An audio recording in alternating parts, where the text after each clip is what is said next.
FM. Sa pihitan ng inyong mga radyo. Kabalikat sa komunidad.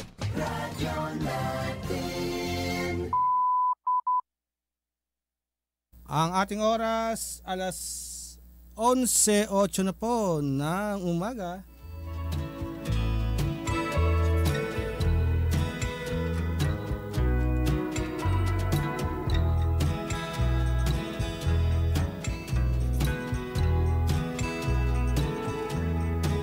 Boses ng Sambayanan, tinig na katotohanan. Ito po si Diego Poklong.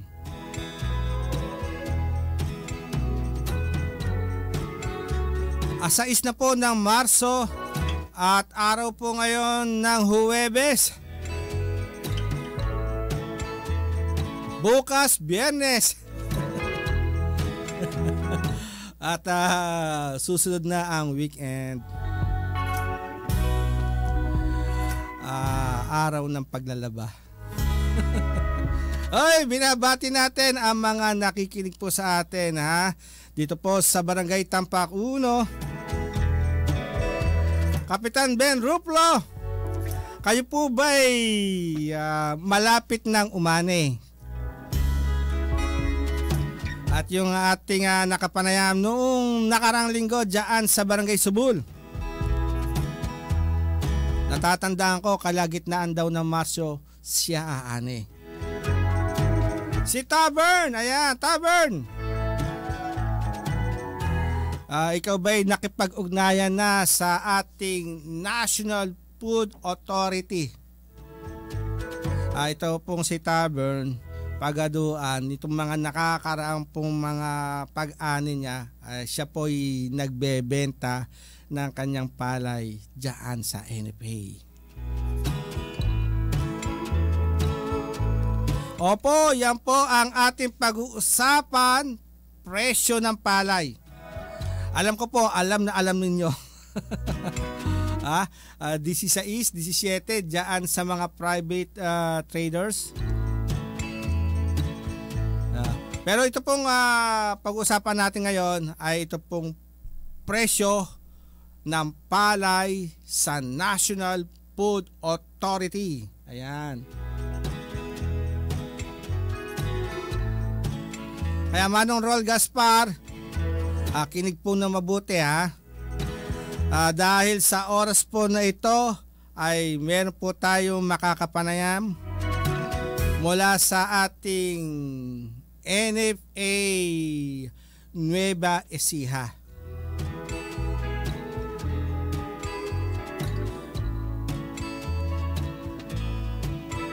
Aking ipakikilala po sa inyo. Tutok po sa pakikinig. At kung kayo po may wifi, bisitahin nyo po ako ngayon sa aming Facebook page ng Radyo Natin Gimba. Ito po, nasa linya ng ating telepono ang supervising grains officer. Talagang tamang tao ang ating makakapanayam ngayon.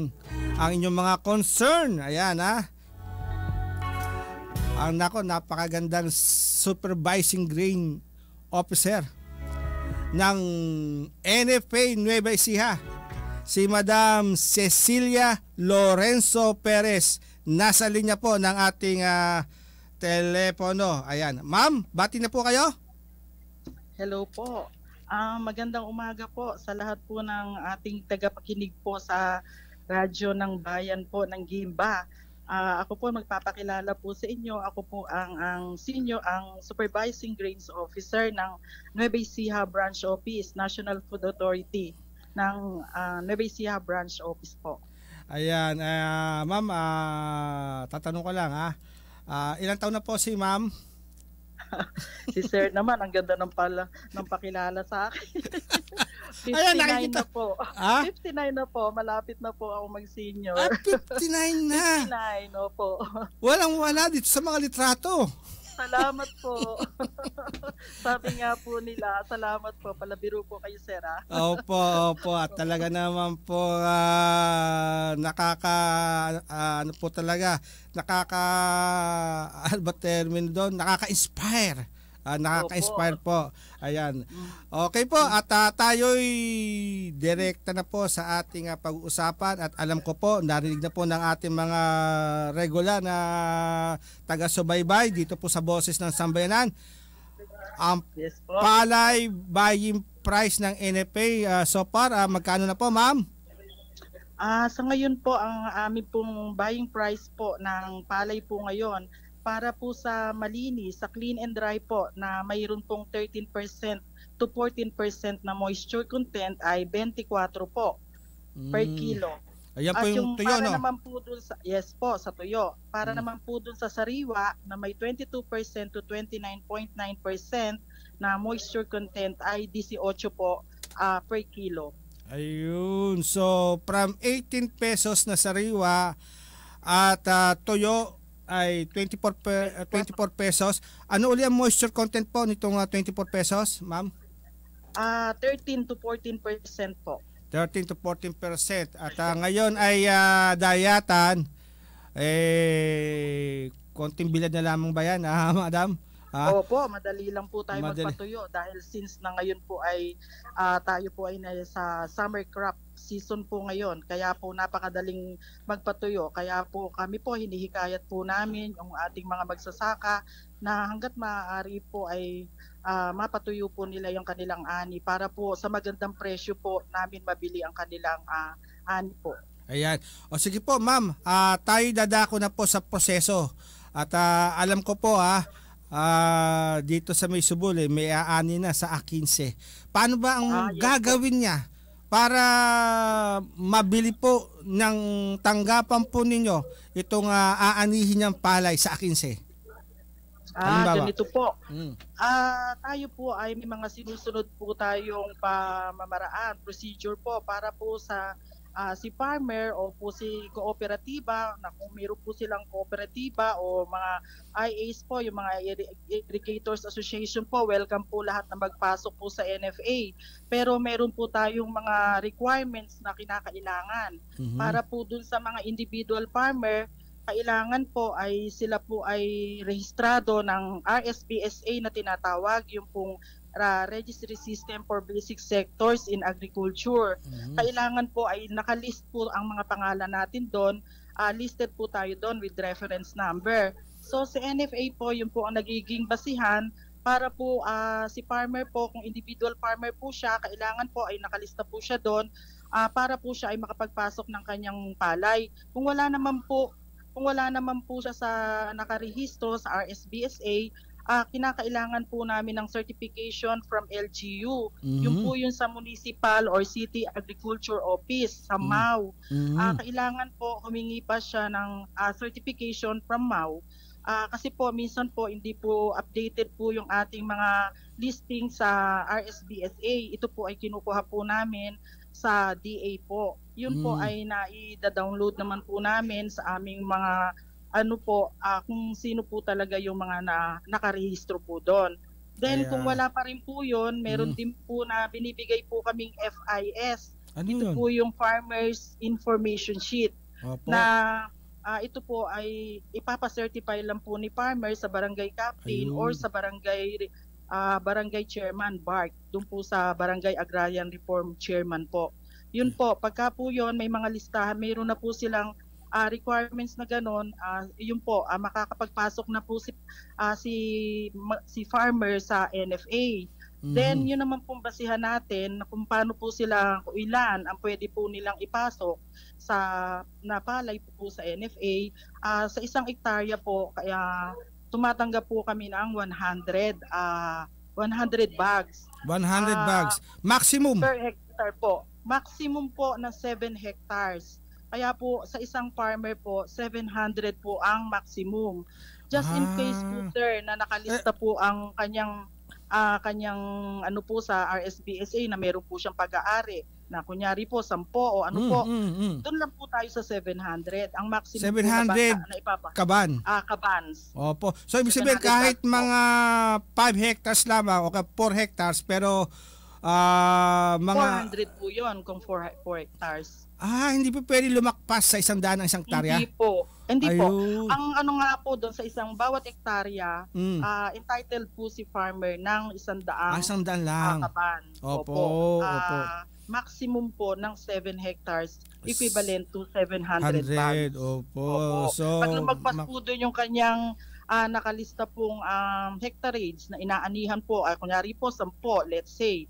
So 700 pa rin po siya bibigyan ni NFA. Basta po sa isang tao 700 bags po ang maximum. Ayan. Ma'am, pwede matanong bakit po ganyan yung tawag diyan? May limit. Ano yung behind doon? Ano yung parang nakikita po ninyo bakit may limit? Opo. Yun po ay sinusunod po naming procedure at yun po ay nakasaad sa aming SOP. Siguro po sir, kung hindi naman po tayo maglilimit. Opo. Kaya po ba ni NFA bilhin lahat? Yung po ano po. Ayun, so may limit talaga. Po, di po ba? Opo. Nasaan po yung bodega po namin? Ayun. Kaya po meron po tayong limit. Opo. Tsaka baka mamaya ma-solo lamang, makupo lamang ng ilang farmers. Yes. Hindi po palawak yung mabibilhan ng palay. Yes po. Yun Kaya po. 100 kaban lang per hectare at Per hectare po. at 7 hectares lamang. Ayun. Ang maximum. Yes po, sir. O sige, halimbawa nga po, aani na sa 15. So, paano yung komunikasyon? Kinakailangan ba mga 1 week before o kahit isang araw lamang, ubra na? Paano po? Yes po. Sa ngayon po, kamukha po ngayon, March, April, mga yan po ang peak ng ating harvest. Ngayon po, sa kasalukuyan po, ang NFA nag-start na po nung last week ng February. Ang dami na pong nagpapa-schedule. Kami po, ang pagtanggap po namin ay sa pamamagitan po ng pag-schedule. Hindi po kaagad-agad pwede pong pumunta as walk-in si farmer na andito po ipalay ko, kunin nyo, tanggapin nyo, or ganun po. Hindi po pwede po dahil po ang aming mga bodega ay syempre po, ni-schedule po natin yan. Ang mukha po ng aming mga solar dryer, kung kailangan po nila na magpabilad, libre naman po yon kung talagang ipapasok ni farmer sa NFA, nililibre na po namin yon. Pero syempre po hindi naman po ganung kalaki yung pong aming mga solar dryer and then yung aming mga mechanical dryers para po dun sa mga magpapasok ng sariwa. So kailangan po para hindi po magkagulo, inaayos po namin through scheduling. Ganun po, sir. So hanggat maaga ay gawin na ni farmers na kahit ba sa telepono pwede na o talagang kinakailangan pumunta sa office para do sa mga requirements? Sir, kasi po dito naman po sa Nueva Ecija, mayroon naman din po tayo mga satellite warehouse na tinatawag. Meron po tayo sa iba't ibang lugar, katulad po dyan sa Gimba, meron po tayo dyan. Kung saan po yung mga service areas na pwede pong mas malapit sila, pwede po silang makipag-ugnayan doon po sa pinakamalapit na aming bodega. Meron po kaming mga warehouse supervisor doon na sasagot po sa kanilang mga katanungan. Mas maganda po personal po kasi po doon po na-check na po nung aming mga tauhan kung tama po ba yung mga requirements na hinihingi namin ay meron po ba sila. Kaya pwede naman po pag may tumatawag din naman po in-entertain namin, sinasagot namin. Pero mas magbuti po sir na personal na po silang pumunta. Total naman po ay nakaikot naman po ang ating mga bodega, ang ating opisina dito sa buong Nueva Ecija. Ayun, so personal at hanggat maaga ay makipagnayan na dahil marami na mga naitakda yatang schedule. Tama po ba, ma'am? Yes po. Napakadami po namin ng schedule. Actually po, ngayon po ang schedule na namin hanggang 2 weeks na po ahead na po ng March. Ibig sabihin, meron na po. Opo. Ngayon po ang ginagawa po namin pag pumupunta po rito at kung saan po malapit, doon po namin ipinapa-schedule para po mas magaanan po si farmer. Ganun po. Ayan. So, ang susunod ko namang tanong, nako, meron pang hindi naniniwala eh. Pero ako maniniwala ako sa sasabihin nyo. Ito, tanong ko. Sige po. Bumibili na ba ng sariwang palay, basang palay ang NFA? Ayun po. Sa ngayon po talagang nakalagay po sa aming mga ipinopost po namin sa Facebook na talaga pong bumibili po si NFA ng sariwa. Kaya lang po, ayan, may kaya lang po. Ayun, may kaya lang. Depende po kasi sa drying capacity po namin. Mhm. So si farmer po kasi meron pong mga tumatawag dyan na wala pong kakayanang mag-deliver ng kanilang harvest. Mhm. Nagpapa-schedule po na puntahan yung kanilang area para po i-pick up. Opo. So, scheduling din po yun. Ayun. Yung truck po namin, pupunta pa ron para po pick upin yung ano nila. May kasama po kaming classifier. From there po, makikita na po kung ano po yung ano po nung MC, nung kanilang palay. Opo. Ngayon po, i-deliver po namin dito sa aming bodega para po ilalagay naman po sa mechanical dryers po namin. So, hindi rin po namin matugunan po yung lahat dahil sa sobra po yung po hinihingi naming paumanhin at pinapakiusap po namin sa ating mga mahal na magsasaka. Sana po maunawaan din po nila kami. Pero po sa abot ng aming makakaya, ini-schedule din po namin yung mga trucks namin para po make up sa kanilang lugar po. Ganun po. Ayan. Pero yung iba naman po nagsasakripisyo na yun po ini-encourage po namin na sana po kung kaya po nilang ibilad at tuyo po yung ano nila para po sa magandang presyo. Mas mabilis po kung tuyo at malinis po yung ipapasok po nila.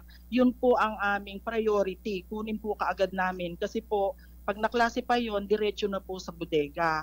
Unlike po yung patutuyuin pa namin, depende nga po dun sa aming mga mechanical dryers. Ayan. Kaya yung po kulang na kulang pa po kami ngayon. Pero po dun sa pa yon, bumibili po kami. Kaya lang po, Ayun, dun sa availabilidad ng truck. Yes po, ng truck po. Yun po. Mhm. Ang madalas po naming nagiging problema. At matanong ko lamang po, ma'am. Meron bang upa dun sa tracking? Wala Sa naman. kami po, pag Opo. nag-pick up, wala po. Wala, po, libre. wala po Okay, yun. opo. Opo, truck po namin yun. Truck niyo, opo. Ayun. Opo. Kaya nga lamang Yung po, pong pick up yung ganon. kukunti wala lamang po ang truck ng NFA, Nuevesia. Konti lang po, sir. Ilan Yun ang ba? problema namin. Alam mo ba kung ilan? Sir, nakakaya. Di ilan lang po. Ang dami po kasing yun po kasi ay nandito na po sa susunod na plano po ng NFA. Bibigyan na rin po kami ng mga bagong trucks. Kasi Ayun. po may mga projects din po kami na ngayon po ay magkakaroon din po ng mga bagong bodega at saka mechanical dryers na magtatayo po ngayong taon po na to. Kasama na rin po yung dadagdagan yung trucks namin. Ayun. Ngayon po ay Sana dadalawa lang po maging ang truck namin. maging triple o quadruple Opo. ang Opo, yun po ang tracking, talagang gustong ang gusto trucks naming ng mangyari. NFA, Nuevesia. Opo, yun na lang po. Ang susunod na sana po ay magkaroon po ng katugunan sa mga problema po namin na sa tuwing magkakaroon po ng ganitong anihan, yun po yung aming malaking problema. Aaminin ko po sa inyo, yun lang pong truck namin ang sa ngayon po dadalawa lang po. Ayan. Ito, huling tanong na lamang po, ma'am. Para Yes, pwede po bang malaman yung pong target na procurement ng NFA Nuevesia this dayatan? Summer. Opo. This summer crop season po, ang aming target ay based sa marketing plan po namin ay 360,000 bags. Mhm. Ang target po namin ngayon. Buong Nueva Ecija, Kung may 360. basiha po, kasama na po dyan ang Aurora. Kasama ng Aurora. Opo, kasi po ang Aurora ay under na po ng Nueva Ecija branch office since na merged province na po ang Aurora. Naka-merge po sa Nueva Ecija, kaya kasama na po namin sila. Kaya pala doon sa mga poster ninyo, nandun laging Aurora, no? Opo, kasama po. So sa Opo. 360,000, meron bang sa Nueva Ecija, tukoy po ba kung ilan yung allotted sa lalawigan ng Nueva Ecija? Sa 360,000 bags? Opo, sa 360,000 po, yun po ang total for Nueva Ecija. Nueva Ecija. Ang Nueva Ecija po ay 332,000 ang target. While 332. yung pong Aurora ay 28,000. Maliit lang Bali, Aurora. ang total po niya. Opo, maliit lang po ang Aurora. Ayan. Bali po 360,000 ang total. Ayan, opo. At alam niyo naman po, ma'am, di ba? At talagang dumadaing ngayon ang ating mga magsaka dahil do sa private, sa traders, ha. 19 pinakamataas at ngayon 16 na lang. Mayroon pa mas mababa, mga 1560, 1550. Ayan. Opo. Kaya ito nga minabuti natin Bali po, na sir, makausap kayo. Yes po. Sir, idagdag ko lang po. Ito pong presyo ng NFA Opo. ay nababago po kada linggo. Ay, tataas pa. Kada linggo po. Opo, kada linggo po ito. Ito po, ang base po ito sa aming, sa presyo pong umiiral na galing po sa ating mga traders. Halimbawa po, si trader nagbigay po ng ganitong presyo, ang ginagawa po ni NFA, hinihigitan po Ayun, yung opo. presyo po ni trader. Kaya po, hindi po katulad nung before na talagang naka-fix po yung presyo ni NFA. Ngayon po, hindi na. Mas mataas po si NFA. Ayan. Ngayon po, ngayong peak na to, baka po sa next week, yung po kasi ay ina-approve ng administrator namin, ibinababago yung presyo. Kada Lunes po, may dumadating po sa aming buying price bulletin. Yun po. Kaya po yun, nababago po yun. Mukha po noong isang linggo, 23 po yung tuyo namin. Ngayon po, ngayong linggo na to, 24 po. Pero meron bang pagkakataon na mas hihigit pa sa 24 ngayong dayatan, ma'am? Depende po ngayon, hindi po kasi Depende, kami no? ang decision eh. Bago ata ngayon ng ang ating NFA administrator, Lacson ba? Opo, si promoted. Dr. Larry Lacson po. Congrats sa Kung kanya. natatandaan nyo po, last March 2024, April 11, yung implementation po ng pricers po Opo. namin, di po ba, nag-30? Oo nga Nag-30 po eh. kami. Yun ang hinahanap Nag-30 eh. po kami noon. Opo, ngayon po hindi ko po masasagot yung ano nyo po. Basta po yan, lagi pong mas mataas po sa NFA. Makaasa po kayo. Kaya po ngayon, mas maraming natutulungan po tayo na talagang nagpapasok po dito sa NFA, ang ating mga farmers. Ganun po. Ibig sabihin, malamang pagdating ng Abril, baka umabot din ng 30. Kasi nung Hindi nakaraan, po, ganun sir, buwan ganun panahon nag-30 no? Kasi po nung nag-30 po napakataas kasi po sa price sa traders noon eh. Yun po ang ano noon eh. Kaya hinigitan po namin. Ngayon po, depende po kasi kung ano po yung nagiging presyo po. Doon din po kami nagbabase. Ang trending po kasi ngayon ng mga private, pababa ng pababa. From 19, naging 18, 17, 16 na lamang po ngayon. Pero mas mataas naman po kami sa kanila. Sa bagay, Bakit 24? O, 6 na piso na lamang, ma'am. 6 na piso na lamang. Sana nga po. Di ba? Ayan, opo. Ayan po, kaya kada linggo nagbabago po yung presyo namin. Opo. At alam ko naman po kayo po sa NFA, talagang nais nyo rin po talaga na mapataas ang palay price ninyo. Yun naman po ang hangarin natin. Bagamat meron nga lang, ano bang dahilan? Bakit? Di ba pwede talagang halimbawa, bagamat sinasabi po ninyo na mas mataas doon sa kasalukuyang pagpapresyo ng mga pribado, pero dahil nakaya naman na 30 noon, bakit hindi pa 30 ngayon, ma'am? Sir, ang amin po kasi sinusunod, ang nagdidesisyon po ay ang aming central office po. Central office. Ang batayan po namin ng presyo, ang benchmark ng aming presyo ay yung pong mga traders po. Umiiral na presyo din po sa labas. Opo. Kaya po ang mangyayari po, tataasan po namin sila para hindi naman po nakakaawa kung ano na lang po itikta ng traders. Yung talina po yung mga farmer doon. Hindi na po ganun ngayon. Si NFA po pang-agapay po sa mga presyo po. Oo. Ma'am, pwede ba ako magtanong? Yes po. Yung target po ninyo na procurement is 360,000. ngayong dayatan. Opo. Noong nakarang dayatan po ba ay ganun din po? Average po sa ganung dami rin? Noon po, mas mataas pa nga po doon eh. Na-achieve po namin more than 100% of our target. Kasi po dahil sa sobrang taas po ng aming presyo. Ang nangyari po no sumunod ng main crop, hindi po na sa sobrang puno naman na yung bodega namin, yun ang naging problema namin. Ayun. Kaya po kahit po maraming pumasok na dahil puno po nung last summer crop, hindi na po namin nabili yung iba. So ngayon po ginawa ng paraan, imimil po namin yon para mabilis pong ilabas dahil po dun sa, kung alam nyo po yung food security emergency. Opo, Yun opo. po, tayo Opo. po ang nagsusupply ng bigas. Murang sa bigas. NCR po. Opo. So ma'am, last year 2024, 360,000 din po ba yung tinarget po ninyo? Hindi po, nasa mas mataas po yung aming target po nun eh. Around Sandali po, nakalimutan ko Sige, basta't mas mataas. Pero po, mas mataas po. Tapos po, na-achieve niyo po yung 100%. good, Opo, no? yun po. Ayan. Ngayon, balikan ko naman po, ito, kung sakasakaling alam lamang po niya. Kasi kayo po ay nag-operate under rice tarification law na nilimitahan po ng rice tarification law na kayo'y makabili ng maraming palay dahil nung panahon po nung walang rice tarification law, kayo po ay mandated na magtinda po ng bigas sa public market, no?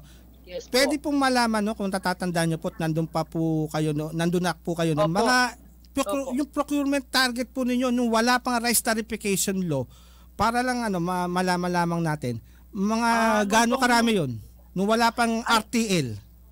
Nung pong walang RTL po, dati po kasi ang ating presyo po kasi ng palay naka-fix lang po. Opo. Hindi po tayo nagbabase sa presyo ng kung ano po yung talagang ibigay po ng i-approve ni NFA Council, doon lang po tayo nakalimit sa presyo ng palay.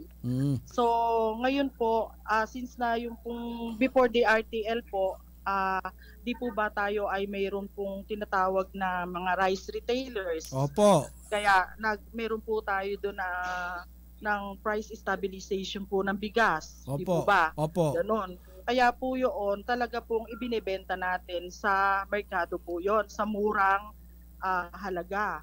Pero with the approval of the RTL, ang mandato na lang po ni NFA ay purely buffer stocking na lang po. Na yun po ay intended for emergencies and calamities. Ganun lang po. So ma'am, natatandaan niyo po yung dami noon, nung dami ng na-procure nyo nung walang RTL? Bata pa naman. Hindi ko na po hindi na matanda. So ano yan? Noon po marami din po noon. Marami pong talagang madami. No? So yun. Naglilis pa nga po kami ng mga warehouse noon eh. Ng mga panahon po na yun eh. Ayan. Ganun po. Okay ma'am, nako maraming salamat at talaga sana yung pong plano po ninyo na madagdagan ang pasilidad, ang truck, ang bodega, may bigay po na sa inyo po yung rekurso, at dahil yan po ay talagang malaking tulong po yan para makapagbenta po sa inyo ang mga magsaka, kahit kayo po nilimitahan na ng RTL na sa dami na dapat na bilhing palay. Opo. Mensahe po ninyo sa ating mga tagapakinig, tagapanood. Ayun po, ang tanging pangarap lang po namin ay talaga pong makatulong po sa ating katuwang po natin sa paghahanap buhay, ang ating pong minamahal na mga magsasaka at saka po ang ating mga kooperatiba. Yan po ay gusto po namin lahat po kayo ma-accommodate po hanggat maaari po. Lahat po ng inyong ani ay mabili po namin ang inyong harvest.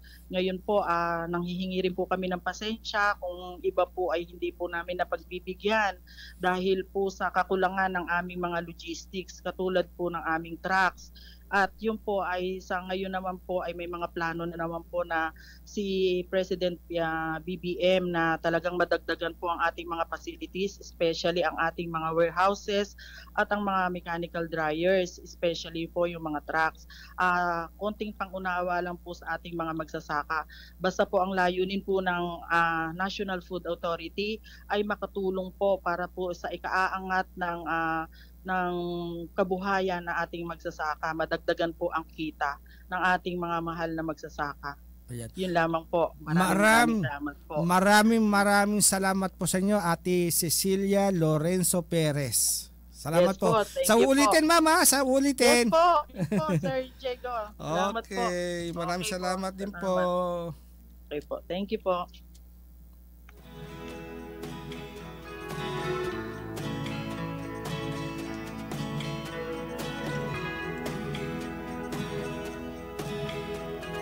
Yan po si Supervising Grain Officer ng National Food Authority Nueva Ecija.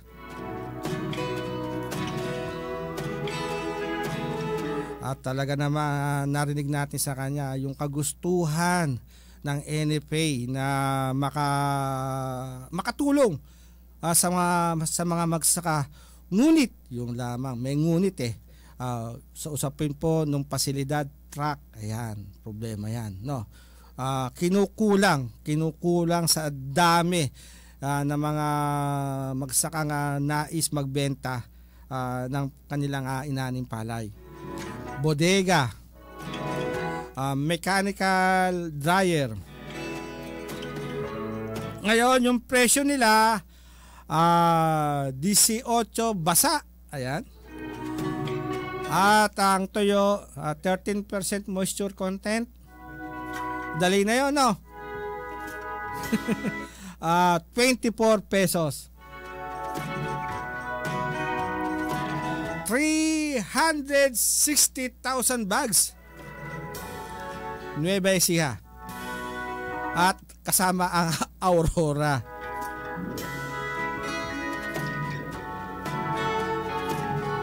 Maraming salamat sa NFA Nueva Ecija at siyempre sa iyo SGO Cecilia Lorenzo Perez. Ang ating oras alas 11:40 na po ng tatanghali na. Sa pagbabalik po natin, meron naman tayong makakausap na magsasaka mula sa bayan ng Kuyapo. Ilan muna ang paalala.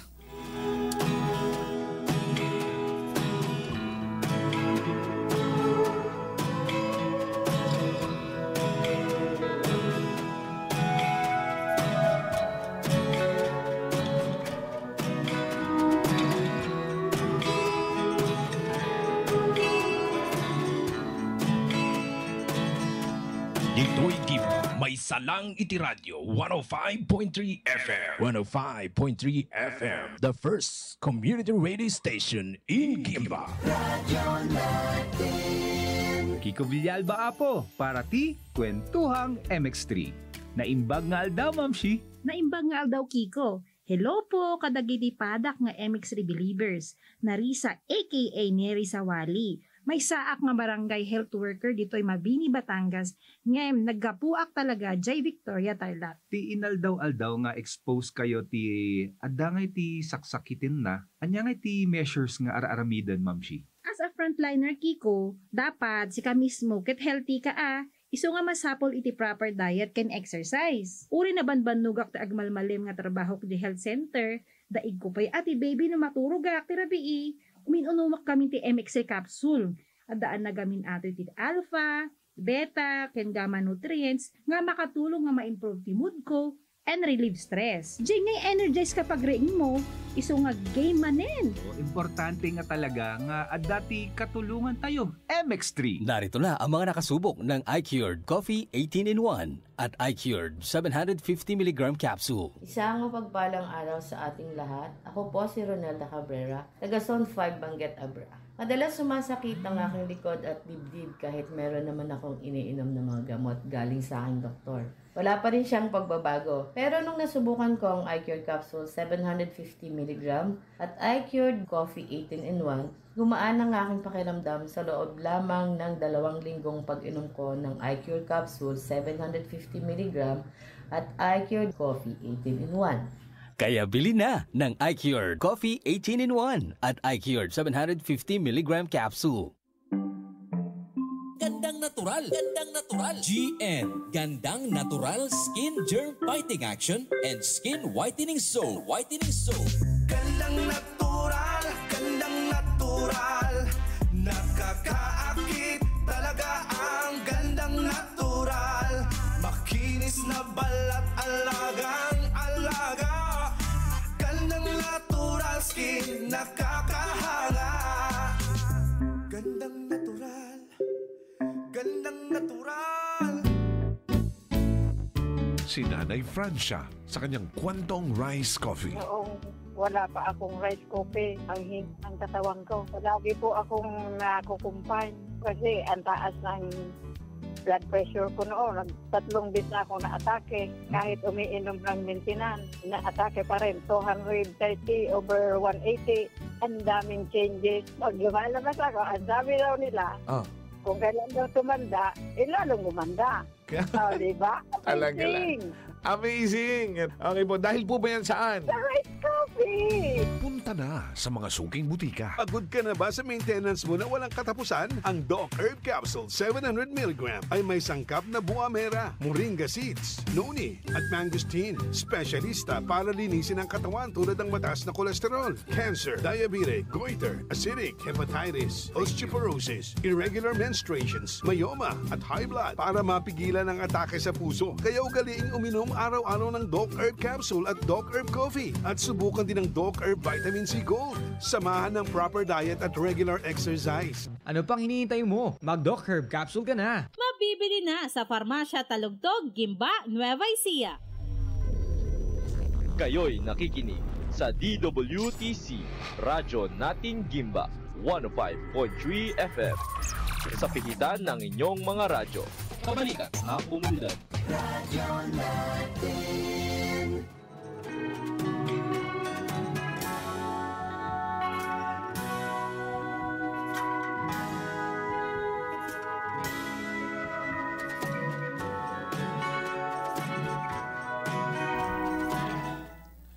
Oras po natin alas 11:45 na po ng tanghali. Ayan, alas 11:45. At ngayon naman ay sasamahan po tayo ng ating kaibigan, ha? At ito po kagawad po ito ng Kuya Po. Ayan. Teka, ba't nawala yung ano ko? Teka. Okay, ha? At pababatiin natin si Kagawad Arthur Biag. Yan, Kagawad, bati po kayo. Magandang umaga po sa atin ng Barangay San Antonio at Bayang Kuya Po. Andito na naman tayo sa Boses ng Sambayanan, Tinig ng Katotohanan. Opo, ano masabi ninyo dun sa ibinigay na impormasyon sa atin ng ating SGO Cecilia Lorenzo Perez ng NFA Gimba? Yun po sir, malinaw sa akin pong pag-aaral, pag-aaral doon sa sinabi niya, napakaganda na ang presyo ng palay ay sa moisture ng 13-14 bumibili sila ng 24 pesos. Doon sa tataas, doon sa 14 po, bibili sila ng 18. Ang kainaman po rito, sir, wala silang fixed price. Base lang doon po sa presyo ng traders. Kapag nagtaas ng trader, pwede pa silang magtaas. Napakaganda, sir. Yun. Ayan. At doon sa moisture content, opo, doon lang pinag-uusapan. Na 13 to 14%. Kaya ba yan? Ngayong dayatang, kayang-kaya ba? Kayang-kaya po yun. Kahit isang oras lang, depende po doon sa mga magpapariper na kapwa ko magsasaka, kailangan po pahinugin natin maigi. Para nandun po yung presyo ng palay natin doon nakasalalay sa pagpapagapas natin. So, yung ano naman, kagawad, yung pasilidad, ayan, yung sinasabing kakulangan sa pasilidad, truck, tapos bodega, mechanical dryer. Yun ang kulang no? Yun po yung sir napakaganda nga yung lahat ng binanggit ni Ma'am Cecilia. Noon pa man sir, ito po yung isa po akong magsasaka, ako po yung nakakarandam. Noon pa man, yun na po yung problema ng magsasaka. Yung konti lang po at maliit na pasilidad. Ilang taon na, ilang dekada na po, bakit hindi po nila magagawang magdagdag ng sasakyan at saka yung bilaran ng palay po sir. Pero ang magandang bagay lang doon, may plano silang magkakaroon ng truck at bilaran. Yun yung magandang bagay po. Sana matupad po yun, sir. Opo. So, sinasabi po ninyo, yung medyo matagal-tagal na rin na panahon na siguro ay yung tumatangkilik doon sa NFA, ngayon, nakikita ngayon na kinukulang na yung kasalukuyang dami nung bodega, dami ng truck. Maaring noon, hindi ganon. Ganon ba natin masasabi? Hindi ganon karami ang tumatangkilik sa NFA. Kaya ngayon lamang na ipaplano yung pagdaragdag. O hindi naman siguro no, ganun nga sir. Kasi nung unang panahon kasi maraming gustong magbenta doon sa NFA.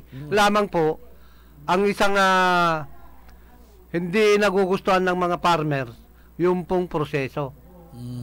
Marami pong proseso noon, panahon na unang panahon. Pero sa ngayon po, sa nakikita ko, lahat po naman na magsasaka nakalistro naman sa DE. Kaya walang problema po dun sa requirements na binabanggit ni Ma'am Cecilia. Opo. Ang problema lang po na malaki kung paano makabili ng mga ani ng magsasaka ang NFA. Dahil nga maliit ang pasilidad po nung bodega at bilaran. Yun po yung problema. So kung titignan natin kagawad nung panahon walang RTL, opo. Mas marami yung tinatarget nilang procurement, bagamat hindi na matandaan ni Madam Cecilia, pero pariyak na mas marami kasi noon may mandated sila na magbenta ng bigas sa merkado sa presyo ng gobyerno. Kapag sinabi kasing presyo ng gobyerno, mas mababa doon sa presyo ng mga traders. Opo. So merong tangkilik, presyong tangkilik sa mamamayan. Mandated po noon. Kaya mas ako, bagamat hindi nasagot kung gaano karami, pero panayak, mas marami yung kanilang target procurement. Noon. Pero ngayon, na kung kailan tinanggalan sila ng responsibilidad na magbenta ng murang bigas sa merkado, maliban na lamang kung magkakaroon ng food emergency. Opo. Ipapasa nila yung kanilang bigas sa merkado. Hindi sa merkado pa. Sa LGU pa. O kasi meron pa rin kasing may rice terrification law na sinasabing hindi na sila ubra magbenta ng bigas sa merkado. Opo. Kaya doon sa under food emergency, idinadaan pa nila sa LGU. Opo. At yung LGU yung magbebenta ngayon sa merkado. So, ngayon na merong RTL, dito din sa panahon na to din na nagkakaroon ng plano na magdagdag ng pasilidad. Ano? Opo, kasi nakikita na lang po yung kakulangan na po at saka yung binabanggit na malaki yung target nila mabibilihin. Sa bagay nabanggit po ni Madam, dati umuupa sila ng bodega. Opo. Ayun. Dapat nga hindi na umupa, magdagdag na lamang ng bodega. Yun po yung number 1 na gawin nila. Magdagdag, damihan po nila yung gamit nilang truck para makapagbaryo-baryo sila, makapagbayan-bayan po sila. Opo. Para makinabang naman ang malawak na magsasaka. Kasi nga yung sinasabi na bumibili na ng sariwa, yun ang napakagandang development, yung programa ng NFA. Ano? Opo. Yung bumibili. Kaya nga lamang. Ayun. Kasi nga dati hindi sila bumibili ng sariwa. Dahil nga maliit yung pasilidad. Hindi sa hindi ko alam, pero ngayon lamang sila nitong mga nakarang taon lamang sila bumibili ng sariwa. Di maganda. Pero sa kaya ngayon mangangailangan sila ng dagdag na truck. Ayun. At dagdag na bodega. Opo. Para mayroon sila pong paglalagyan. Napakaganda nga sir Gustuin man niya na makabili, makatulong sa mga malawak na magsasaka. Ang problema, facility. Kung saan niya ilalagay yung mga bilihin nilang palay. Maliit po yung bodega. Napakaganda po na sana lahat po nung mga binanggit ni Ma'am Cecilia sana matupad. Opo, para makapag-angat, makatulong sa mga malawak na magsasaka na mahihirap. Ayan. Tanong ko, Kagawad, obra pa ba na sa ilalim ng rice tarification law? Bagamat amended na yan na. Amended na, umiiral pa rin. Nasa batas na po yan nasa batas na at nagkaroon ng extension dahil sa amyenda, no? Obra pa ba na maibalik sa NFA yung mandato nila na makapagbenta ulit ng bigas sa merkado, murang bigas sa merkado, nang kahit walang dinedeklarang food emergency. Kaya nila yun, sir. Kaya nila.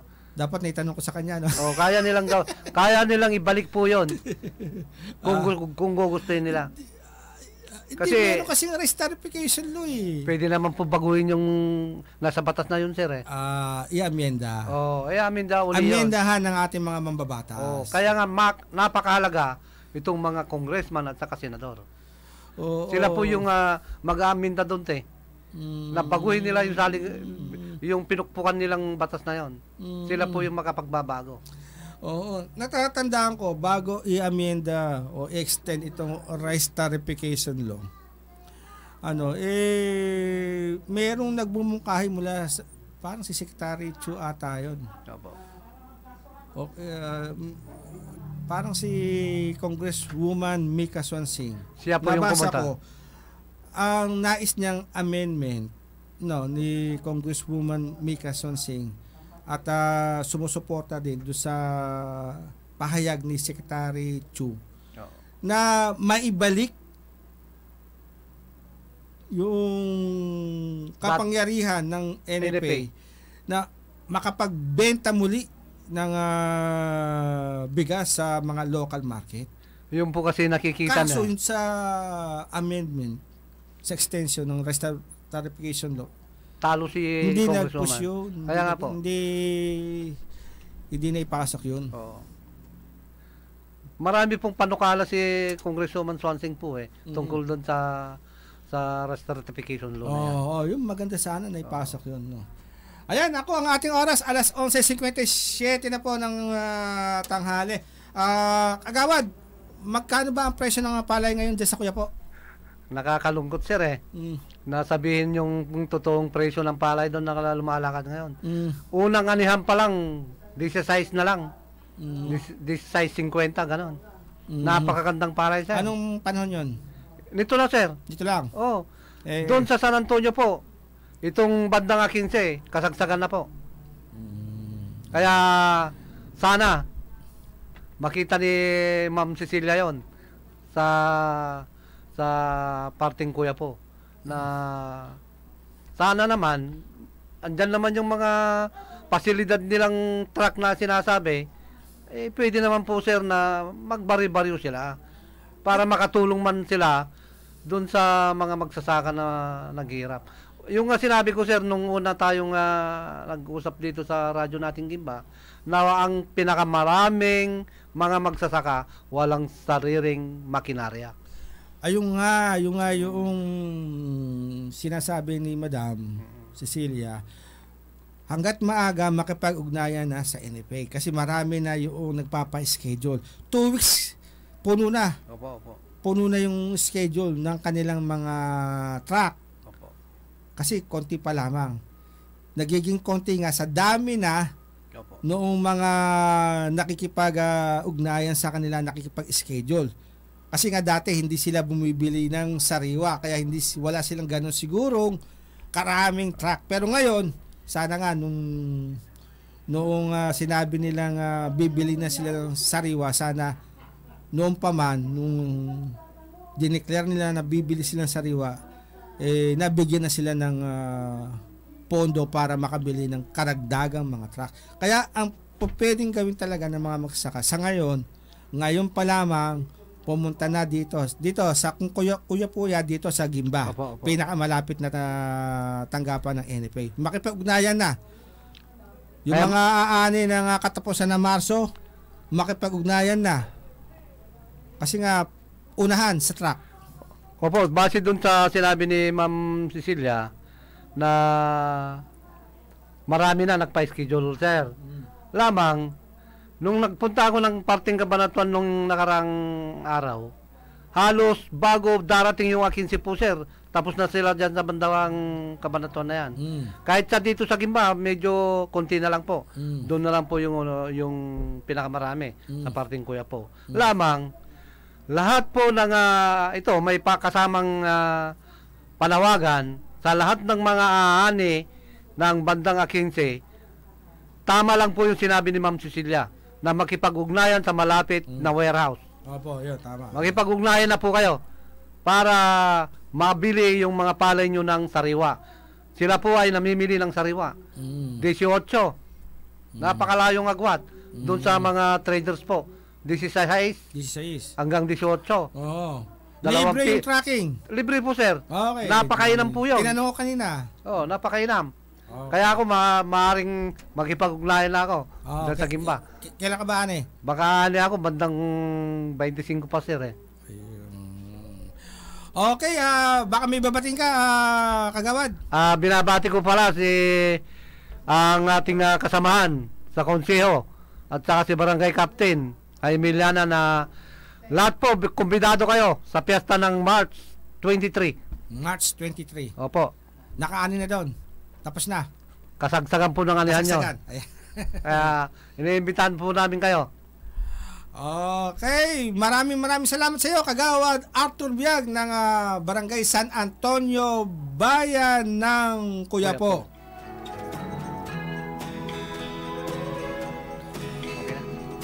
Nasiyahan si Kagawad sa narinig niya kay Madam Cecilia Lorenzo Perez, ang Supervising Grain Officer ng NFA Nueva Ecija. Bumibili ng sariwa, libre yung tracking. Ngunit, yun lang, may ngunit. Makipag-ugnayan na po kayo na maaga. Dahil sa dami ng kumokontak na ngayon sa NFA, dahil bumibili na sila ng sariwa, kinukulang yung tracking nila, yung track. So, dapat i-release na yung pondo para sa pambili ng truck, pagpapatayo ng bodega.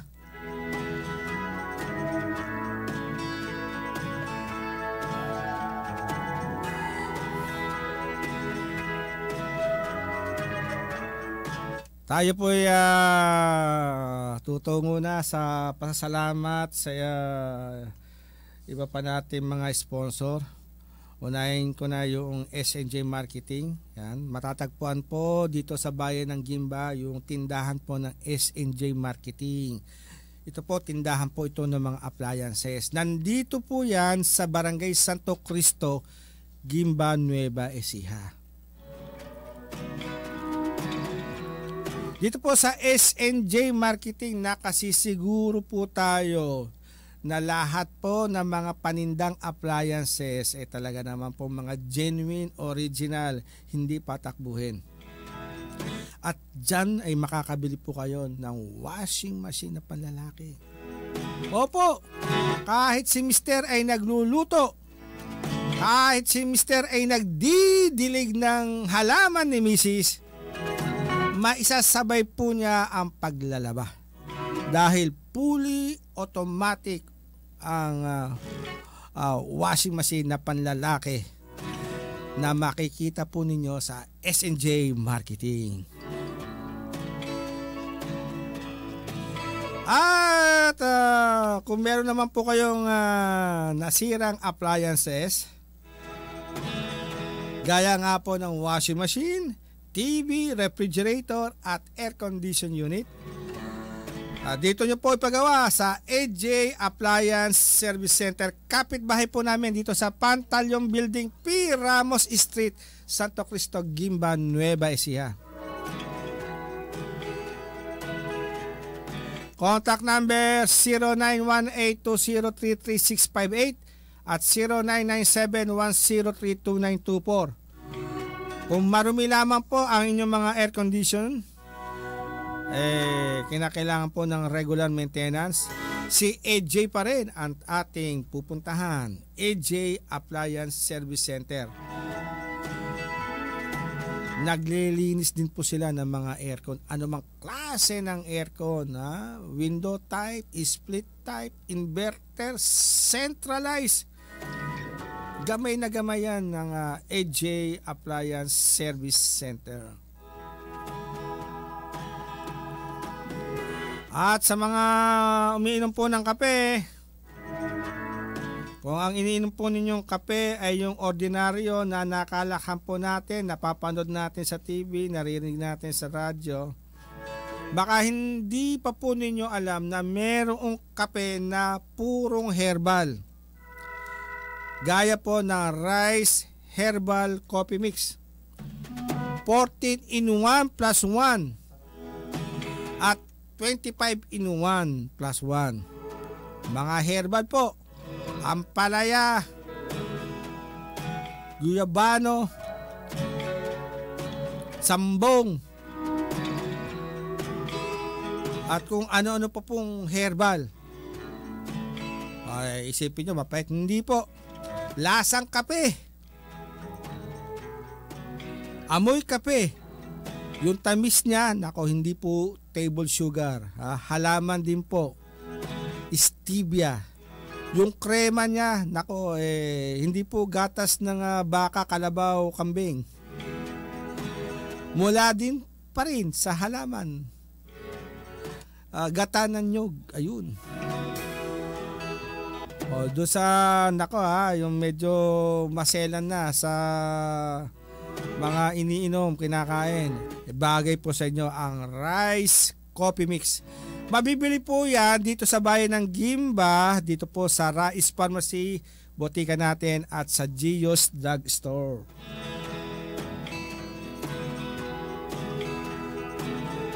At ang isa pa nating sponsor, pinakahuli, at talaga namang nais nating, ito na ang huli nating kokontakin. Hindi may iwasan, kokontak at kokontak tayo kay Gamalinda. Ayaw man natin, dumarating po sa buhay natin ang pangangailangan ng serbisyo ng isang punerarya. At dito po sa bayan ng Gimba, kapag tinawag o sinabing Gamalinda, since 1963 po, talagang may ibigan po ninyo ang serbisyo niya. Ito po ang contact number ng Gamalinda, 0909-0983243 at 0946-838-7922. O kaya ipuntahan sila dito sa Saranay District. Malapit po yan sa Gimba Community Hospital. Manong Victor, sanidad. Kumontak ka na, o kaya magpunta ka na sa tanggapan ng NFA dito sa Gimba. Siya pa yun, ha? Basta taagahan mo lang yung pagpunta para makasingit doon sa schedule ng truck. Ayan, ha? Victor Sanidad ng Tampak Uno. Kapitan Ben Ruplo, ayan, ha? Kapitan Rogelio de la Cruz ng Cardinal. Binabati ko po kayo. At Kuya Nardo Baldo ng Naglabrahan. Si Ninong Eliseo Gaspar ng San Bernardino. Ate Mirna, Manong Rol. Abangan na po natin ang susunod na programa, ang Balitang Talakayan.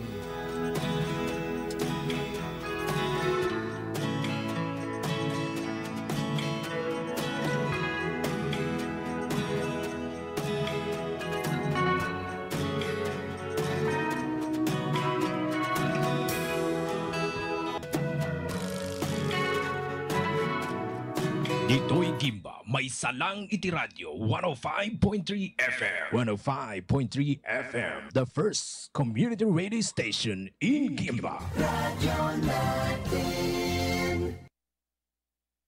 Kiko Villalba Apo, para iti kwentuhang